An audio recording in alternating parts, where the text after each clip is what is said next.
হ্যাঁ everyone, this is and welcome to my channel Kanika blog. তো দেখতে পাচ্ছ এখানে তোমরা অনেকগুলোই পটল। এখন আম্মু পটলটাকে ভালোভাবে ছিলে দিবে। তো আজকে আম্মু করতে যাচ্ছে হচ্ছে পটলের ভর্তা। তো দেখো এখানে পটলের খোসাটাকে ভালোভাবে ধুয়ে ছিলে এখন আম্মু একটু গরম পানি দিয়ে চুলার মধ্যে উঠিয়ে নিতেছে একটা আলুর সাহায্যে। এরপর ব্লেন্ড করে নিচ্ছে। আর এখন পেঁয়াজ আর মরিচকে একটু তেলের মধ্যে বাদামি করে ভেজে নিয়েছে। এখানে কিছু মশলা দিয়েছে, এটা তোমাদের সাথে শেয়ার করতে পারি নাই। তো যেহেতু আমি স্কুলে গেছি, আম্মু বাসার মধ্যে ভিডিও বানাইছে, তো আম্মু এত কিছু তো করতে পারি নাই, আম্মু যা পারছে তাই করছে। তো তার জন্য তোমরা কিছু বলিও না।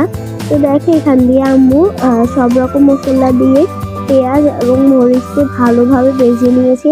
আর এখন পটলটাকে ব্লেন্ড করে নিয়েছে, যে পটল আর আলুটাকে সিদ্ধ করে এরপর ব্লেন্ড করে নেওয়ার পরে এখন দেখতে পাচ্ছ তোমরা মশলাগুলোর ভিতরে দিয়ে দিয়েছে।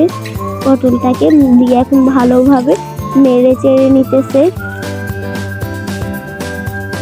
তো দেখো তোমরা কালার দেখেই বুঝতে পারতেছো কতটা মজা হবে। তো দেখো এখানে প্রায় উঠে গিয়েছে। এখন আম্মু ভালোভাবে নেড়ে চেড়ে নিতেছে। তারপরে এগুলার মধ্যে আমি তোমাকে বলি, একটা ইলিশ মাছ নিয়েছে আম্মু। ইলিশ মাছটাকে ভেজে ইলিশ মাছটাকে একটু ছিলে কাঁটাগুলো নিয়ে ফালাই দিচ্ছে। এরপর হচ্ছে ইলিশ মাছটাকে ভর্তার মধ্যে দিয়ে দিয়েছে। এখন আম্মু ভালোভাবে নেড়ে চেড়ে নিতেছে। তো দেখো এখন প্রায় কিন্তু হয়ে গেছে আমাদের ভর্তাটা। এটাকে বলতে পারো তোমরা পটলের ভর্তা। তো দেখো এখন আম্মুর পটলের ভর্তা হয়ে গেছে, যেটা আমি এগুলো খাই না ভর্তা। তো আমি জানি না টেস্ট কেমন হয়েছে, আমি কালার দেখে বুঝতে পারছি তোমরা অনেক মজাদার হয়েছে।